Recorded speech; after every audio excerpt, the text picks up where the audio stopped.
Open the door. Vanessa's stern voice refused to lower in volume. Determined to be heard, she also refused to go away. Weary, puffy-eyed, and miserable, Maddie dragged herself off the bed and unlocked her door. Then she stumbled back to bed and flopped down. Vanessa entered with Abby right behind her, both looking worried. Vanessa looked worried and annoyed, but then Vanessa needed stress to make her life complete. Okay, I want the whole story from beginning to end. Her cousin liked order as much as she liked giving orders. Straight and to the point, Vanessa would have been a terror to grow up with. She had a year on Maddie and used to lord the fact over her on family visits until they decided to live together a little over a year ago. Now she no longer had to mention what she'd drilled into them from move-in day. Abby, the little traitor, gracefully gave in, ceding Vanessa's dominance over the household. Maddie ran through her situation, hitting all the pertinent points. He took me out to lunch at a posh spot, and he made a ton of comments about me going places. How I was such a talented designer, how he'd seen me working so hard and was impressed. Then we returned to the office to work. Not an hour later, he brought me in to make me an offer. So I thought. Instead, he showed me something else. His etchings, Abby muttered. Might as well have been. He dangled the contract for Mishton Plaza, that new condo near Pioneer Square. I would have had carte blanche over the lobby and a few of the pre-designed spaces with an option for more.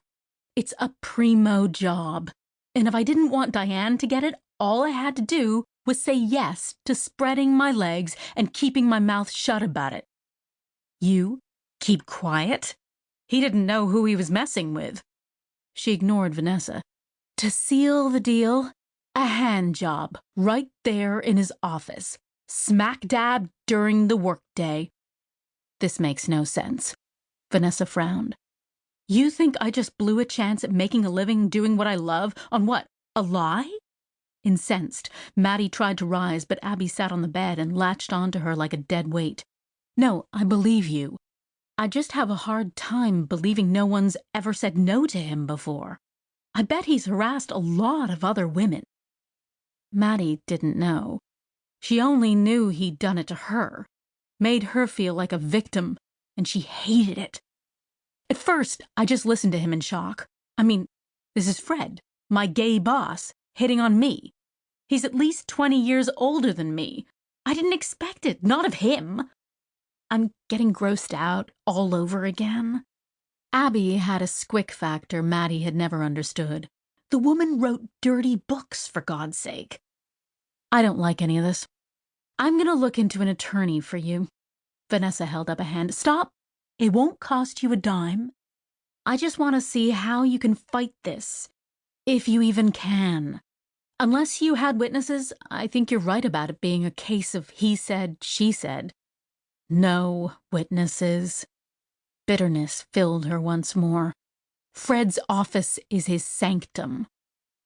She told him everything, leaving out her terror about how she'd make a living in this downtrodden economy. Maddie had been working since she'd been 10. She'd always known what she was doing, where she was going. But now, would she end up serving lattes at Starbucks? Her tears returned. Honey, it'll be okay. Abby muscled Maddie into a hug. Not if she spends her days like this. Nice, Vanessa. Abby huffed. Look, we all know that jerk will probably get away with it, but at least go on record about what happened. Sound advice. I did, she said, muffled against Abby's ample chest. Good. It won't help your career to get labeled as a whistleblower, and by now Fred's had time to paint you as the company whore, but at least you did the right thing. Abby scowled. God, Vanessa. Now even I want to go hang myself. Now, I've never met the guy. She patted Maddie's back, her best friend through thick and thin. Oddly enough, Vanessa's blunt words made her feel better. Actually,